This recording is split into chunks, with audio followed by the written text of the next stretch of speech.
I'll do that. Welcome, everybody, to another edition of the West Coast Fellows Conference.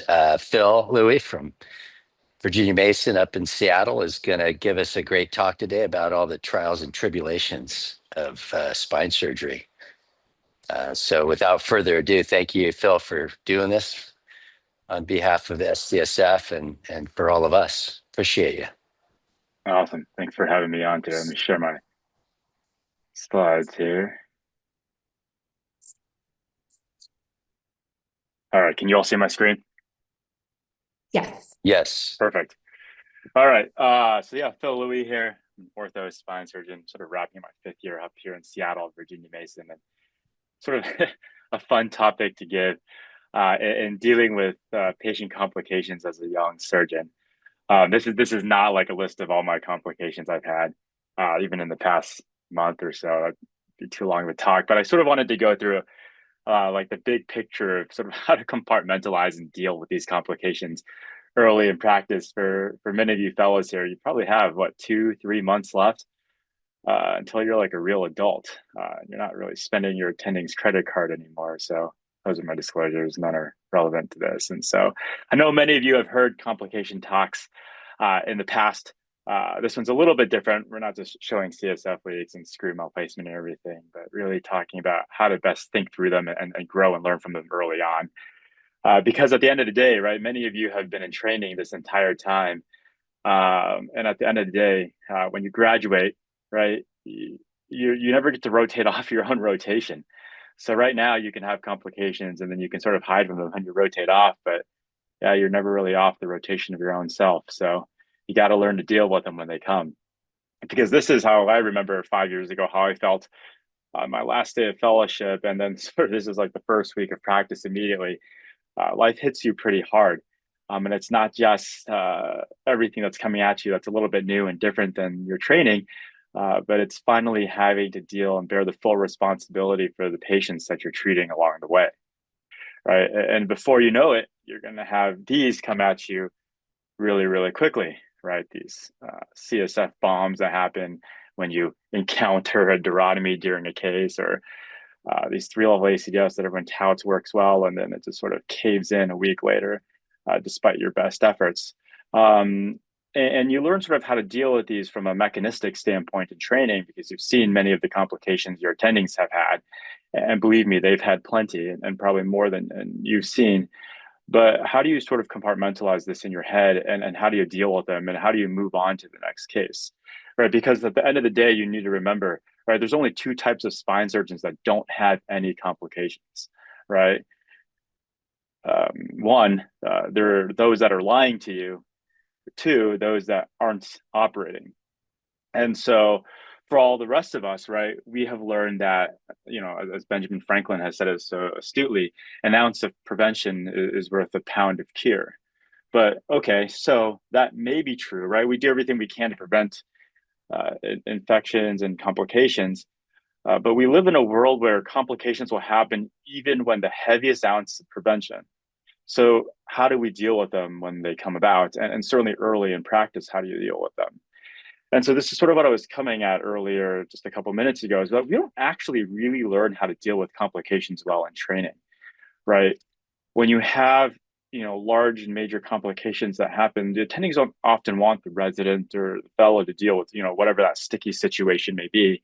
Or if there is a fairly catastrophic complication happening intraoperatively, right, the attending largely takes over the case, right? That's probably better for the patient anyways in that situation. And when a complication does occur, right, and if it's not your fault as the fellow or the resident or whatever trainee level you are, you're sort of like blinded with this excitement because you really need to see these complications and you want to work through the immediate process of it. Okay, we've got a vertebral artery injury. How do we deal with it, right? How do we obtain hemostasis? How do we obtain control? How do we get through this? If it's your fault, it's even worse, right? You're sort of like struck with this like immediate tremendous fear or guilt, and you're like not really able to refocus because I've been there for the first time I snagged dura and caused sort of a sprinkler of CSF, right? You're sort of like stricken over, oh, this just happened. My mind is everywhere now. How much trouble am I going to be in? How's this patient going to do? And the other thing is, right, we switch rotations from time to time. The complication happens. Maybe you're on the rotation, for 10 weeks, 3 months, but at some point you sort of rotate off and don't really see them again, right? And so you don't really see the ramifications of the decisions that were made or the actions that were taken early on. And the other thing in clinic, right, where the trainees are often encouraged to see new patients, right? That helps with the flow. It's probably better for your education overall to work up these new patients. And oftentimes you don't really see how the post-ops are truly doing, right? Maybe the attending has you see a couple happy ones, but a lot of the staff or the attendings themselves are dealing with the post-op complications. I like to dig at neurosurgeons a little bit, and neurosurgery, you just don't do much clinic at all. So I don't know how you see how those patients are doing after surgery. But at the end of the day, right, a resident fellow is still spending the attending's credit card, right? So sure, any of these may happen while you're training, but it's still not your patient. And so it's much easier to compartmentalize that in your head. Well, we learned very quickly that we live under a glass ceiling, right? So it's easy to make fun of people for the complications they've had.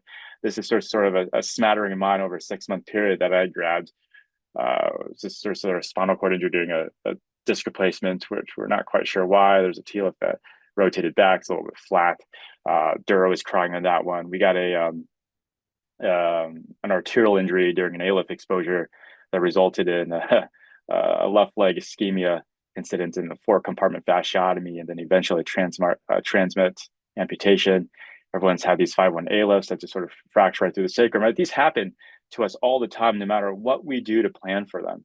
Right. And ultimately, like, it's very rare that we just have these single small cases during the day. And somehow we need to sort of like shift our focus from this complication and take care of all these other patients that are coming our way. Right. And so the message I like to give, and the way I like to think about this in my head is, okay, for the young surgeon perspective, how do we learn to take accountability? How do we learn to communicate with our patients? And then how do we learn to sort of compartmentalize all of this in our head and then move on, whether it be temporarily? And for the more experienced surgeons in the group, right, how do we develop this role of community and mentorship to help guide the young surgeons, many of them fresh out of training, through their early complications? Because you remember sort of being in that position yourself. And I just want to demonstrate what we've done in our Seattle region a little bit. And then ultimately creating this safe environment for complications to occur, and an opportunity for everyone to actually learn from them and act upon them and sort of prevent those from occurring or sort of improve the processes that we have on hand. So if we start at the beginning, right, and we start at the trainee or young surgeon level, it's all about taking accountability. Unfortunately, I still sort of fall into this millennial time period, and many of these graduates are sort of on the tail end of it now. But there's this prevailing stereotype that millennials pass blame. And the funny thing is, I was like diving into all this research for fun the other day about it. It's absolutely true. And we sort of look at it in our daily lives as well, right? And the thing we have to remember is that it's not even just in work when a complication happens, but it's in our home lives as well, or in our friendship groups, right? Right. Taking accountability is really just this fundamental principle that's so important in just any sort of professional integrity, right? Providing any sort of patient care. And if you ever want to get better at what you're doing, which is sort of one of our goals, right? And we want to experience and fight and work towards this continuous improvement, we have to take accountability for the mistakes and the complications that we occur. And I use the word mistakes, right? We can do everything right and complications can still happen. And so it's really easy to blame others for a situation. And we know it's a lot harder to take responsibility for our own actions, no matter what the role in our situation is, whether it be a really, really small role or sort of the principal sort of initiator of the complication that's happened. And ultimately, right, if you take a step back, once we start blaming others for a complication that's happened, no matter how easy that is, we sort of give up our power to change, right? We sort of like lose our ability to be introspective on what's happened.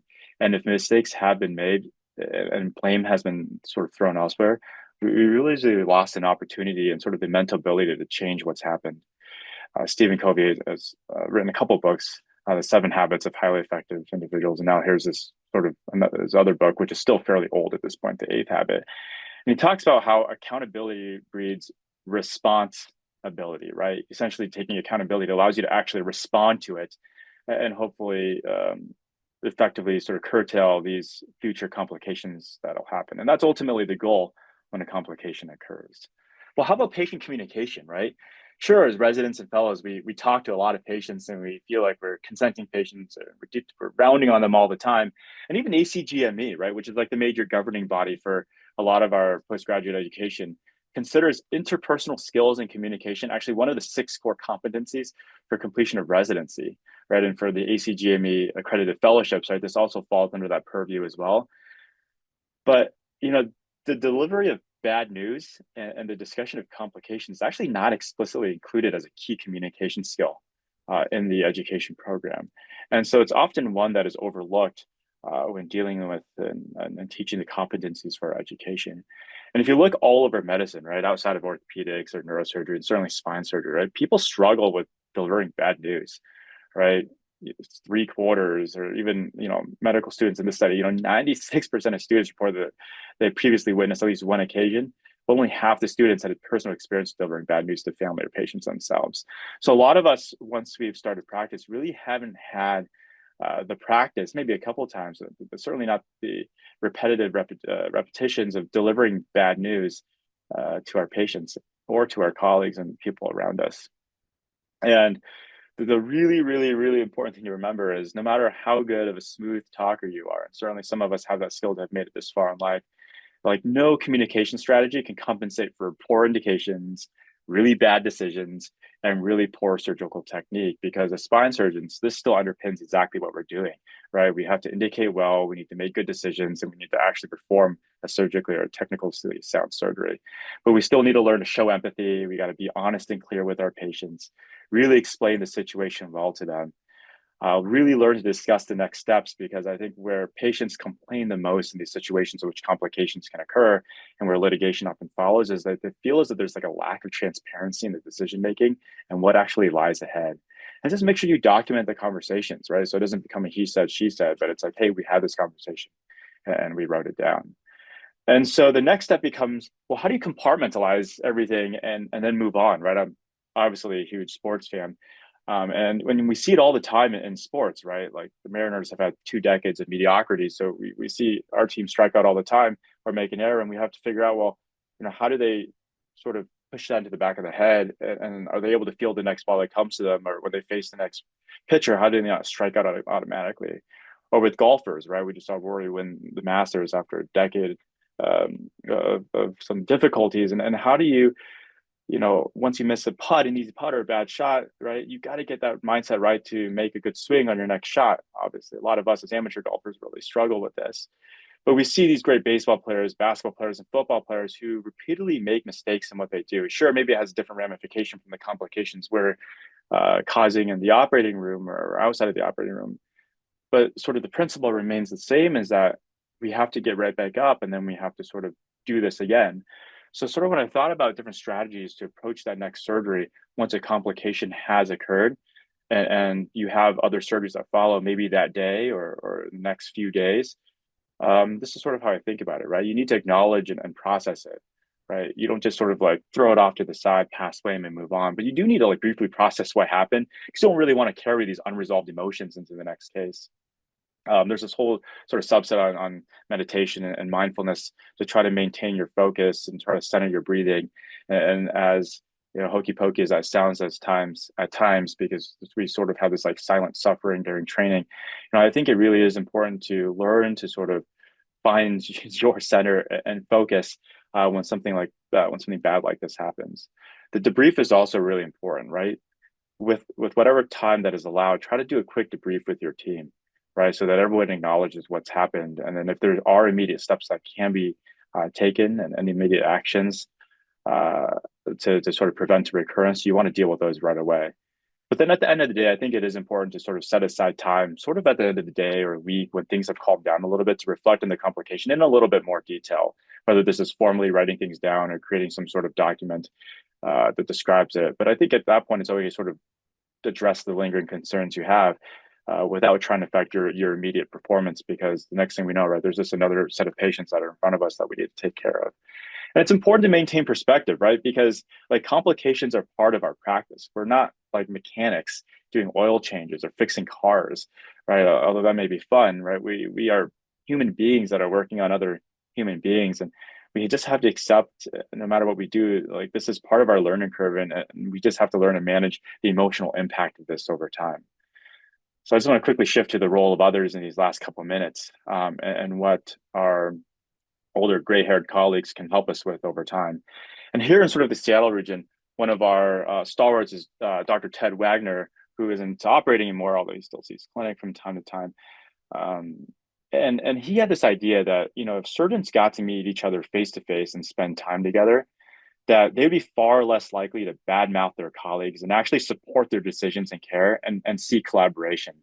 So about just 4 or 5 years ago now, we restarted this sort of Pacific Northwest Journal Club. We do it every 3 months, and we invite all the spine surgeons in the area, sort of within a 1 hour, 90-minute driving space. And we just have different topics, and we have a journal club. It's usually at someone's home, pizza or Thai food or some sort of takeout beer. And, you know, we sort of talk about different topics. We sort of share practices and lives because we realize that we all share each other's complications. If you're smug and think, oh yeah, I don't have those complications, I'm not seeing them. It's because your colleagues are seeing all of them, right? And so it's a good opportunity to spend some time with them, especially in a formal setting, because we're so bad at organizing things outside of our work sometimes. Uh, because it's good to get to know them because you share a lot of the complications with each other. You know, misery also loves company. I think it's really important to have a strong and supportive community as well. You know, of your age group, of those that are older than you, of different backgrounds. Uh, you know, the sort of soft science of dealing with complications in terms of the emotional support, the professional guidance, the collaborative problem solving, and ultimately, you got to boost your confidence and resilience because you have to be able to bounce back up. So you have to find your people that you're willing to open yourself up to because these are like really crucial components and really crucial relationships that you really want to have on your side when you're dealing with these complications, especially as a young surgeon, because again, you just don't have the experience from a mental perspective to deal with all of these. You don't want to handle these in a silo. And lastly, right, you know, how do we create or how does a system create a safe environment for young surgeons, right? When the complications have occurred, you know, what else is going through the young surgeon's mind aside from the patient and their family? If we look at the left here, sort of this red section of sharks are in the water, what you don't want to have in the mind is like, oh my God, what will M&M be like in the near future? How will others use this against me? Oh, or will they even let me do this procedure again, right? You really want this opportunity of, oh man, I need to talk to my partners to decompress, you know, or I wonder if someone else has experienced something like this before, or, you know, I can't wait to talk to someone about this because it's probably not just me that's gone through this before. And ultimately, right, it's not just this selfish, hey, I need a safe environment for me to get through this as a young surgeon, but we know that research and from a business standpoint, being able to create a safe environment in and out of hospital systems has this humongous benefits down the road, right? It allows you to respond rapidly. If something really bad does happen, you're able to sort of respond quickly and reduce the risk of further downstream problems right away, or even potentially come up with additional solutions. It allows us to perform like an actual analysis of the errors that occurred. So you want to foster a culture of like learning and improvement rather than that of punishment and a punitive environment. And constructive feedback is important, right? Receiving constructive feedback, learning to give constructive feedback, learning to actually take the feedback and act on it. Like those are all really important steps to take as a young surgeon. So again, thank you for your time. This is sort of how I've learned to compartmentalize sort of dealing with complications as a young surgeon. And it happens a lot more often than I even like to admit to myself at times. But I think we've done a good, we sort of created a nice system here to sort of deal with them as a team in a region. So again, when you want to make fun of those surgeons in your community, just remember you live under a glass ceiling and it cracks really, really quickly.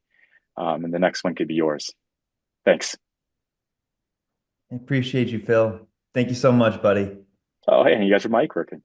Yeah, I went back to my Mac. PCs are just not worth it. But Zoom's a new technology, I understand. yeah. But thanks, Bob, for doing the intro. And I know Venu and I've been giving you a hard time over text about presenting complications, but what I'll tell you is, when you have the confidence to do it, it's kind of like it's clear evidence that you're doing well enough or you are comfortable about talking about complications. As an aside, the number one video I have on YouTube is the CSF repair talk. So whenever I see a patient, they're like, "Oh yeah, you're the expert on CSF leak repairs, right?" And I'm like, "No, I just gave one talk, and it's like 1,000, So be ready for that. But Yeah. I guess the main thing I wanted to say, and it's not really a question, but I think for me, since this is one of those things where we're all just kind of hopefully sharing our own experience and then the fellows can learn from it is in the beginning, maybe the first year or 2 years, like whenever I had a complication, it was basically like indictment on me as a surgeon. It wasn't like something bad happened, it was that I was bad. And I think over a certain amount of time, you have enough successes, then you can associate the two a little bit. And, it's like this is a complication, not that I'm, a complication. And, like the Stoics would say, anytime something like that happens, it's really an opportunity for you to be a good doctor, right? Because you can lean into your relationship with the patient and you can learn from it. So it never happens again. And so I just think it's important that we kind of have a space to talk about it, to share it. And I really appreciate you doing so. So, that said, are there any questions from fellows or anyone else? So, Phil. Hey Phil, it's Mundus. Hey. Thanks for an awesome talk. Can you hear me okay? Yeah. Okay. I don't know if it was Hanny's glitchiness or it was mine. So you bring up a great point about, complications in training. And I do think it's one of our weaknesses. I do try to bring my fellows into my complications, or I'll even say our complications. So I do like to talk about them and debrief about them, especially the big ones. Bring people in a room, close the door, and then just like talk about it.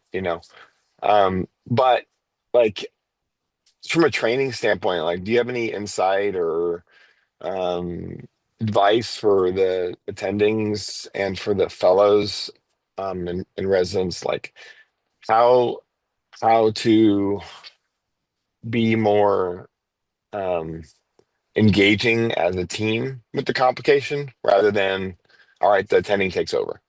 Like what are your thoughts? Yeah, I mean, I think that's the hardest part because as an attending, right, we feel like this immediate responsibility to our patient. If something bad has happened, then we want to sort of act on that on ourselves so that we take on that responsibility. But I think it's important to, and I struggle with this as well. I think everyone sort of does is sort of include the fellowship in or the fellows in the entire aspect of the spectrum of that complication, right?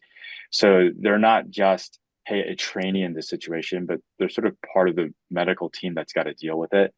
So I think, respecting their ideas and decisions, even in the operating room when it happens, to be like, okay, it's not just like, oh, this is my patient. Now I'm taking over. There's a complication that's happened. But okay, there is a complication. We as a team need to address this. How does each team member now deal with this, right? Each team member now sort of finds their role in dealing with this complication. But then sort of from like a perioperative standpoint, post-operatively, right? The fellow should be part of like all the conversations surrounding that complication, whether that's going to the patient and rounding, right? You're doing this together. They're part of the medical team, or talking to the hospital, or just talking within the team, or even within M&M itself. Like they're part of the actual process in dealing with the complication and the future ramifications. Yeah, it's good. It's always a struggle, um, because you want your trainees to feel it as you do, and I'm sure they do. The other thing I think is challenging is like if you look at like personality types and how we deal with complex situations, there's patterns to it, right? So if you know like your Enneagram type or all the different tests you can do that tell you about your personality, if you're attending and the fellow have very different ways of communicating, it creates a not a great problem. For me, like if complication happens, I talk about it and then I get really quiet, right? And then I just like I'm processing the whole time, right? And the reality is I should probably be talking out loud so that everyone around me can hear what I'm thinking. But my shame or guilt or whatever it is, like says, all right, shut down, process, deal with it, move on, and so yeah, for me, for instance, like it's very challenging, like I have to make this concerted effort to open my mouth and talk, and so I think as attendings, we have to also understand like how we communicate and make sure that in that process that we do things that are going to benefit the team, especially like you said, like the next time or the potential next time, right? Where you hope it doesn't happen. But so it's another little more food for thought. Any fellows? Any fellows on the call? Like, you guys have any questions for Phil? Yeah, yeah. Hey, hey, Dr. Lee, this is Yusuf. I'm one of the SDSF Spine Fellows. Hey, Um, man. He's awesome had a talk, and lot of thank you so much complications, for, Phil. So thanks, Yusuf, for speaking up. you know, Mundis and I have scrubbed a lot together, so it's just a matter of, Yeah. time more than anything. So, um, but thank you so much for that talk. I was just wondering, kind of brought this up, like how it's important to see the complications as a trainee, and as we were just alluding to in this last kind of conversation, being part of that framework. But how much of it is also like you just need to experience it yourself? They say experience is the best teacher, but like, you know, to what degree is that true versus, being somewhat prepared preemptively from like experiences or complications that you've, seen with like when you're a trainee or something like that? Oh man, I think you've sort of hit the nail on the head. Ultimately, it's a little bit of both, right? You want to come in with some preparation and some experience, and the more you Yeah, seek out those experiences, the more you can learn from them. But again, like you're never going to know until you've seen it and had to experience it yourself. And even like the right, first right. surgery you do, right? The first laminectomy you do, and it's yours. Like you, Yeah, you may have done a million of them, in right. training, but for some reason, this case that should be so easy, it's going to be very different. The complication hits even harder than that, and so Yeah, it's a little bit of both, but mostly what you experience after. But hopefully, what a lot of what you've learned in the past, you can learn sort of build on that with each complication or with each happening you've had. got it. Got it. Thank you. Phil, this is Sohab Ashmi from UCI. Oh, Incredible what's up, talk. man? And great to have you on, and SDSF and Hanny, Bob, Greg. Amazing job getting Phil on and getting his time. But another thing that I think about as I progress in my own career is having the patient on your side. And we talk about this in deformity a lot, is that the more deformity and revision work you do, the higher the chance of complication. And so those preoperative conversations with the patient, you're talking about their potential benefits, but you're also talking about the risks and the complication a lot. And I find myself having conversations like that with the patient way more than the potential benefits of how much you will hopefully improve with the surgery, especially in the recovery. But having the patient on your side can really help. And I wonder, as a group, as a community of surgeons, have we studied basically how much it makes sense to have the patient on your side, but also their understanding of complications? And so, one of the other things with that is the academic centers, like you mentioned and alluded to, fellows, trainees being a part of complications. I think that patients actually do better if they have a complication in an academic setting, meaning they have more high level providers taking care Yeah. of them during each step of that complication. But I want to know your thoughts on that. And is there a way to potentially study that better? Yeah, I agree. I feel like I've seen papers in the past that have sort of discussed complications in an academic center because there's like so many levels of eyes that are being laid. But I mean, it'd sort of be a fun initiative to take. Um, we can sort of hand it to Hanny as a West Coast fellowship program to say, hey, what can we develop like a West Coast initiative on, or even look at how complications are dealt with, and maybe create a little algorithm or um, That's a great some sort of idea. curriculum on it. Yeah. I thought you were just going to hand it to me because that would be the highest number needed to treat would be reached most Yeah. quickly. But Well, we also need complications to build this. I right, see right. JC's got his hand up too, Yeah. Hey, Phil. But JC, you wanna unmute yourself? Yeah, hey guys. Yeah, great talk, Phil. Thank you very much. I think that, when I think about the complications, part of it comes down to there's the immediate dealing with it in the heat of the moment, right? Like, what are you going to do right now? And then there's the aftermath. And I think, Phil, you spent a lot of the time talking about the aftermath. I think part of the challenge in bringing up the trainee portion is what are you doing right at the moment? And sometimes the complication is just Harrison slipped, something happened. Sometimes it's, well, you really just didn't understand what was happening here. And I think that as the attending, that's where you're sort of deciding, am I stepping in? Was this just like, you'd had the drill, it touched the dirt, you got a hole. Okay, we're going to have to deal with that. But we don't need to, like, I don't need to take over at this point. Or is it, hey, there's a lot of challenges here? I mean, Ian, who's on the call with me, our fellow, I mean, we had a CSF leak in a posterior cervical feminotomy, and a guy with a BMI of 50 the other day, and I was like, dude, this is just not fair to you. Like, let me just finish. This is a hard operation, like on many counts. So why are we putting insult onto injury now? I also think that during that case, afterwards and talking with Ian about it, I was like, there's also times you just have to learn to say, I just got to close up. I mean, we dealt with it and we finished the case, but there was a point where I was like, we may just have to pack this and come back another time, and I think that that's also something that is worthwhile to remember is that there are times that you can retreat, gather your forces, whether that's another attending, another technique, another imaging, another technology, to say I'm gonna come back when I've got the resources I need. But yeah, I think it's there are those two components of it, both the at the moment and the aftermath. Thanks, JC. Hey, Dr. Barnia, did you want to make a comment as well? Yeah. Thank you, Phil. Sure. Especially you brought my good friend Ted Wagner, and listen to him. He has a lot of experience in many other things. So that's great. I really was happy to see him. But I think it was a great discussion. I think this is really needed for young surgeons and surgeons first, early in practice. I think the foundation of what you built with the patient during the complication and even not having complication, I think is the trust. And the trust happens from the day and the minute that you see the patient. Why, in the first evaluation, when they walk in your exam rooms and your clinic, I think the fact that you spend time and listen to them and not spend your time in computer and try to really be caring, even though if you're late. And that was always in my years of practice, the complaint of my staff that you are taking time.